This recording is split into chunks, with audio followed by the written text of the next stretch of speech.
So welcome back. So now in this lecture we are going to study 3 marks वाले sums. अभी पहले 1 mark वाले 2 mark वाले questions देख लिए इस चैप्टर में से पहले लेक्चर्स अगर आपने नहीं देखा है तो पहले वो देखो, लाइन में आ जाओ. देखो मैं स्वीट एंड शॉर्ट थोड़ा बहुत एक्सप्लेन करने का कोशिश कर रहा हूँ, बट आपको चैप्टर का नॉलेज होना बहुत जरूरी है. जिन बच्चों को चैप्टर्स नहीं आते हैं, कॉन्फिडेंस नहीं है, they can visit to my website called prime Shiksha, where they will find all the videos explained in a very proper way. यहाँ पे जितना हो सकता है उतना मैं कोशिश कर रहा हूँ आपको समझाने का. तो it is very easy way to score best marks. Okay, sums कैसे सॉल्व करोगे? जो क्वेश्चन बैंक में सम्स है आपको जोन समझ में आया कि कहाँ से क्वेश्चन पूछ रहे हैं. जैसे कि ड्रॉपलेट्स वाले सम्स, बबल वाले सम्स है, कैपिलरी वाले सम्स है, फिर विस्कोसिटी वाले सम्स है. बस ये 4-5 जोन में से ही क्वेश्चन आ रहे हैं, तो उसके ज्यादा से ज्यादा क्वेश्चन सॉल्व करो ताकि आपका कॉन्फिडेंस गेन. ठीक है, तो चलो फिर 3 मार्क वाले क्वेश्चंस देख लेते हैं कौन से है. स्टार्टिंग में तो थ्योरी क्वेश्चन है. बहुत इंपॉर्टेंट क्वेश्चन है थ्योरी के, आप इनको बिल्कुल ऑप्शन में मत डालना. जैसे कि surface tension on the basis of molecular theory, first question very important. Then capillary rise का जो डेरिवेशन है वो भी ओके, और स्ट्रोक्स लॉ, ये तीनों काफी इंपॉर्टेंट क्वेश्चन है. So you have to do this theory part, learn करो. आप समझ के अच्छे से लिख के लर्न करना. जितना आप डेरिवेशन लिख के लर्न करोगे उतना आपके दिमाग में बैठेगा. Okay, let us go for some number 4. 27 droplets of water, each of radius 0.1 mm, coalesces to form a single drop. Find the change in surface energy, and surface tension of the water is given 0.072 Newton per meter. तो ये droplet वाले sums है. जिन बच्चों को droplets वाले सम नहीं आ रहे, मैंने लिंक में देख के रखा हुआ है, आप देखो, क्लिक करो, आपको वो सम अच्छे से पढ़ लो. बहुत सारे सम उसमें सॉल्व किए. ठीक है, तो ड्रॉपलेट्स वाले सम है, तो ये भी सम मैं सॉल्व कर लेता हूँ. 27 droplet coalesces to form a single drop. तो कैसे स्टार्ट होगा, बहुत मजेदार क्वेश्चन आएंगे. Okay, fourth sum. बच्चों इसमें 3 स्टेप में आंसर लेके आते हैं. स्टेप 1 में बोलूंगा कि वॉल्यूम ऑफ बिग ड्रॉप, बड़े ड्रॉप का volume is equal to volume of 27 droplets. एक बड़े ड्रॉप का वॉल्यूम और 27 ड्रॉपलेट्स का वॉल्यूम सेम है. एक बड़े ड्रॉप का वॉल्यूम क्या है? 4/3 पाई आर क्यूब. और 27 ड्रॉपलेट्स का वॉल्यूम क्या है? 27 इंटू 4/3 पाई आर क्यूब. बराबर नहीं? तो ये कट हो गया, ये कट हो गया, तो R is equal to 3 times smaller. Okay, cube root लोगे ना, तो इसका क्यूब रूट लिया तो R आएगा. 27 का क्यूब रूट 3 है, R क्यूब का R, ये तो आना चाहिए. अभी मैं वैल्यू सब्स्टिट्यूट नहीं करता हूं, मैं ऐसे ही रखता हूं, मैं लास्ट में सब्स्टिट्यूट करता हूं. I'll substitute at last. तो ये है स्टेप नंबर 1, इजी. तो स्टेप नंबर 1 में हम बड़े वाले ड्रॉप का रेडियस फाइंड करते हैं. छोटे वाले ड्रॉप का रेडियस दिया था, बड़े वाले ड्रॉप का रेडियस फाइंड करते हैं. तो स्टेप नंबर 1 का नाम है to find radius of big drop. Okay, फिर स्टेप 2 में हम फाइंड करेंगे चेंज इन एरिया.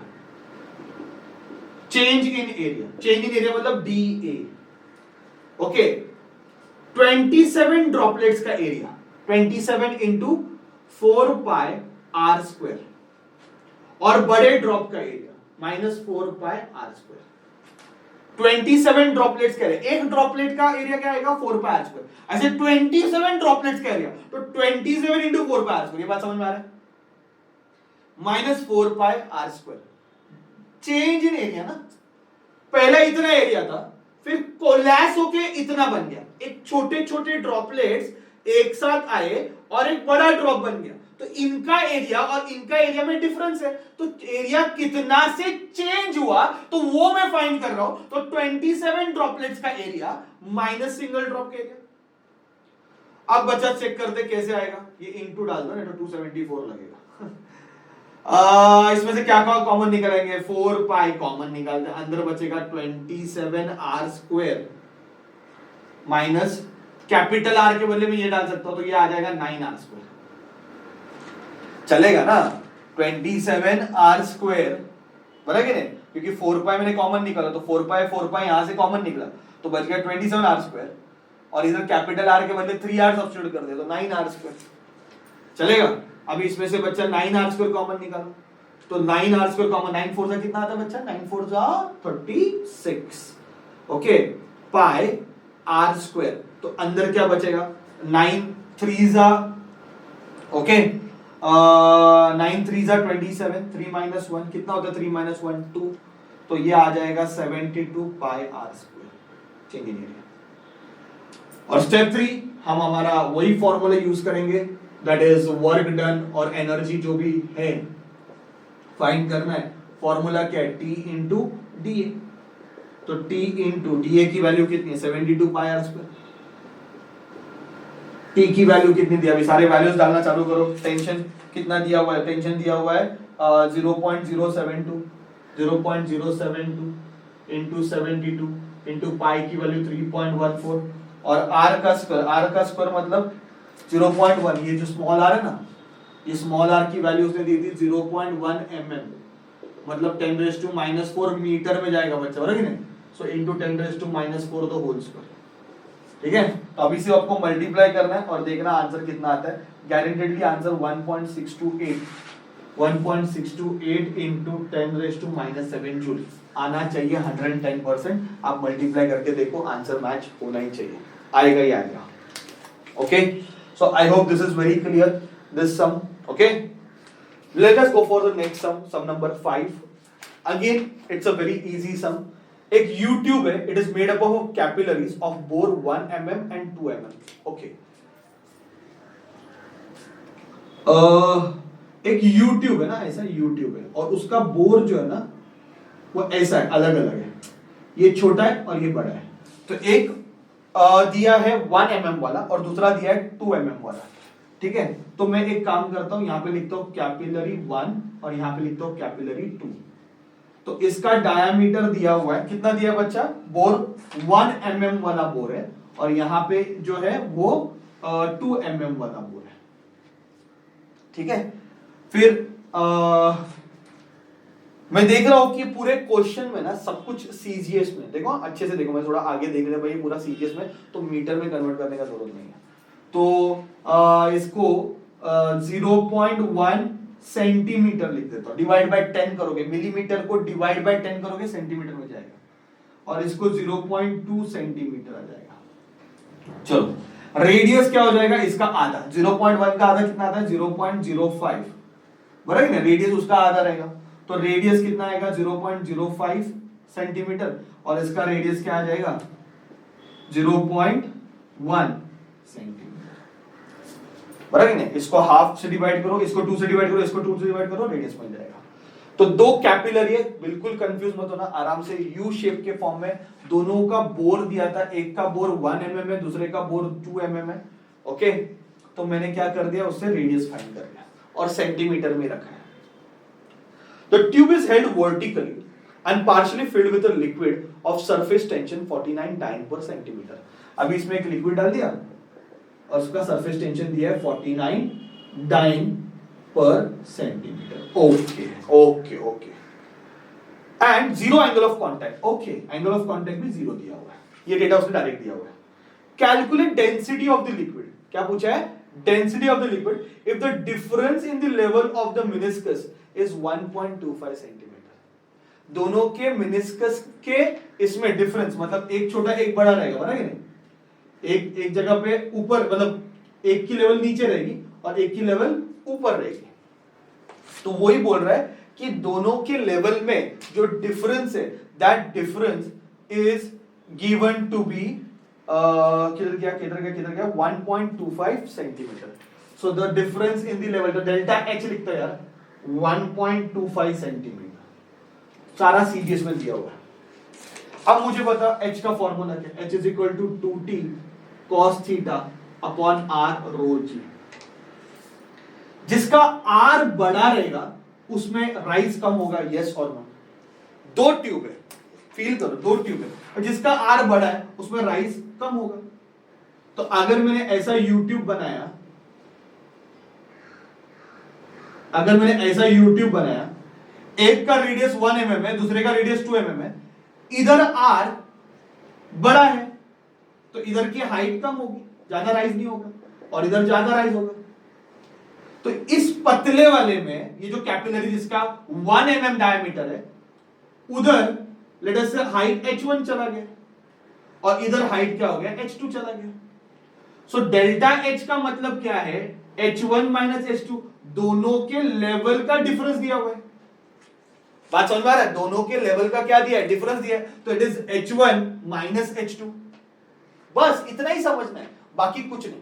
अभी क्या है, वैल्यू सब्स्टिट्यूट कर दो, 2t cos थीटा, ये सब कांस्टेंट है, upon r1 rho g minus 2t cos theta upon r2 rho g, सारे कांस्टेंट है, सिर्फ r1 और r2 को छोड़ के। So delta h is equal to बच्चों 2t cos थीटा के लिए 0 डाल देता हूं, अपॉन रो जी, ब्रैकेट में बचेगा 1 upon r1 minus 1 upon r2। अभी सिर्फ कैलकुलेट करना है, बाकी कुछ नहीं बचा है। अपने को डेंसिटी पूछा है, क्या पूछा है, डेंसिटी। तो डेंसिटी को यहां पे लेके आओ, डेंसिटी को यहां पे लेके आओ, 2 इंटू t कितना दिया, 49, चलो नो प्रॉब्लम, 49 cos 0 की वैल्यू 1 है, डेल्टा h नीचे आएगा, रो ऊपर जाएगा, डेल्टा h नीचे आ जाएगा, डेल्टा h कितना दिया, 1.25 सेंटीमीटर, चलो कोई प्रॉब्लम नहीं, इंटू जी, जी की वैल्यू कितनी लेने बोले, 980, 1 अपॉन r1, r1 का रेशियो क्या है, 1 अपॉन 0.05 माइनस 1 अपॉन 0.1, बस कैलकुलेट करो मस्त पैकी। ओके अभी देखो ना, 49 1 जा 49 20 जा 2 1 जा 2 10 जा, तो ये हो गया 1 अपॉन 12.5, मल्टीप्लाई करना 12.5, और यहां से अपने को क्या मिल रहा है, देख ये पॉइंट निकालोगे तो 100 अपॉन 5 हो जाएगा, ये हो जाएगा 10 अपॉन 1, 100 अपॉन 5 कितना होता है बच्चा, 20, तो 20 minus 10, what is 20 minus 10, 20 minus 10 is 10, तो अपने को अल्टीमेटली मिला 10 अपॉन 12.5, 10 अपॉन 12.5। मैं थोड़ा इधर सॉल्व करने का कोशिश करता हूं, ओके इधर इधर इधर सॉल्व करूं, इधर सॉल्व करूं, इधर सॉल्व कर लेता हूं, 10 अपॉन 12.5, पॉइंट निकाल दो तो 100 अपॉन 125, 25 5 जा 25 4 जा, इसका आंसर 0.8 आएगा ग्राम पर सीसी। चेक करो आंसर 0.8 ग्राम पर CC. I hope it is clear, ठीक है, नोट डाउन करो बहुत अच्छे से, बहुत अच्छे समझ लेना। कैपिलरी वाला ही समझते, देखो फिर से कैपिलरी समझ यार, अपने सॉल्व कर। Yes now let us go for the third and the last sixth वाला क्वेश्चन। लास्ट क्वेश्चन है, a rectangular wire frame of size 2 centimetre into 2 centimetre. एक वायर की फ्रेम है और उसकी साइज दी हुई है 2 सेंटीमीटर इंटू 2 सेंटीमीटर, मतलब ये एरिया है यार 4 सेंटीमीटर स्क्वायर। अभी मीटर स्क्वायर में बदलना है तो मल्टीप्लाई बाय 10 रेज़ टू -4, ये मीटर स्क्वायर में बदल गया। तो एक रेक्टेंगुलर फ्रेम है, जो डेरिवेशन है ना वही वाला डेरिवेशन है, बहुत इंपॉर्टेंट डेरिवेशन है, उसके ऊपर ये सब बेस्ड है। तो एक रेक्टेंगुलर फ्रेम है, उसका एरिया मुझे दिया हुआ है। अभी इसको उसने सोप सॉल्यूशन में डाला और बाहर निकाला, तो सोप सॉल्यूशन में डालने के बाद एरिया जो बन गया वो 3 सेंटीमीटर इंटू 3 सेंटीमीटर बन गया, मतलब 9 सेंटीमीटर स्क्वायर हो गया, मतलब 9 into 10 raise to -4 meter square हो गया। बात समझ में आ रहा है, मतलब पहला सिर्फ रेक्टेंगुलर फ्रेम था, फिर इस फ्रेम को उसने क्या कर दिया, सोप सॉल्यूशन में डुबा के बाहर निकाला। जैसे डुबा के बाहर निकाला, एरिया कितना हो गया 3 सेंटीमीटर इंटू 3 सेंटीमीटर, क्लियरली लिखा है।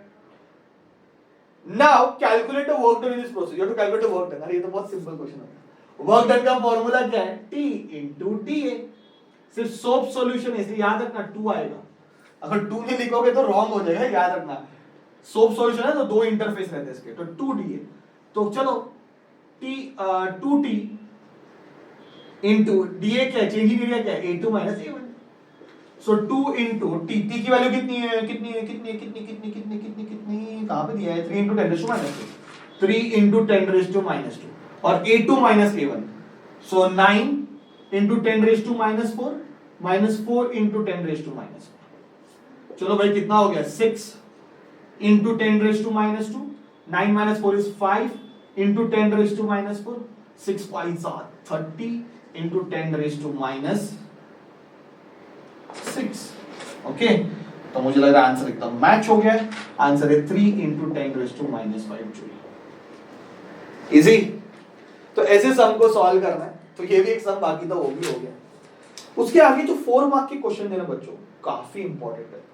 तीनों question relation between surface tension surface energy, मतलब ये वाला फॉर्मूला सेम, बहुत इंपॉर्टेंट है। लैप्लास लॉ बहुत इंपॉर्टेंट है, okay, that is pressure difference वाला। और तीसरा टर्मिनल वेलोसिटी। तीनों डेरिवेशन बहुत अच्छे से लिख के लर्न करना, तीनों डेरिवेशन टेक्स्ट बुक में आपको मिलेंगे। और अगर आपको इसमें कुछ प्रॉब्लम आ रहा है, you can visit our website called prime Shiksha, and on that website you can get all the videos, इसके सॉल्यूशन सब मिलेगा, ठीक है। कुछ भी इशू आपको इसमें नहीं आएगा। तो ये तीनों डेरिवेशंस काफी इंपॉर्टेंट है, लिख के लर्न करना तो याद रहेगा। So that's it. I have covered question bank of mechanical properties of fluid in the 3 lectures. I hope it will be helpful for you. Now next time next chapter को थोड़ा explore करेंगे अपन, ठीक है। और अच्छे से पढ़ना और कॉन्फिडेंटली पढ़ना। Thank you very much.